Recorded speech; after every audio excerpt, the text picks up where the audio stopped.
এরপর থেকে মন্তব্যের ঘরে সবাই তাকে শুভকামনা ও অভিনন্দন জানাতে শুরু করেন, আর চারু হতে থাকে বিয়ে করতে যাচ্ছেন দিঘি।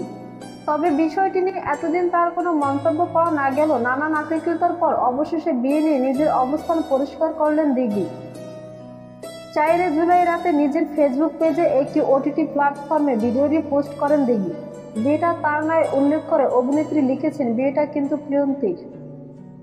আর যারা যারা আমার বিয়ে ভেবে অনেক বেশি এক্সাইটেড ছিলেন তাদের জন্য অল্প একটু সমবেদনা। জানা গেছে ওটিটি প্ল্যাটফর্মে চক্রের নতুন কন্টেন্টের প্রমোশনের জন্য এমন অভিনব পন্থা বেছে নিয়েছেন অভিনেত্রী দিঘি। তবে সিরিজটির নাম কি সেটা ঠিক কবে প্রকাশ পাবে তা এখনো জানানো হয়নি। প্রথ নায়িকা দোয়েল ও অভিনেতা সুব্রতের মেয়ে প্রার্থনা ফারদিন দিঘি শিশু শিল্পী হিসেবে বড় পর্দায় পা রাখে তিনি। এরপর বেশ কিছু সিনেমায় অভিনয় করে অল্প সময় দর্শকের জায়গা করে নিয়েছেন এই অভিনেত্রী।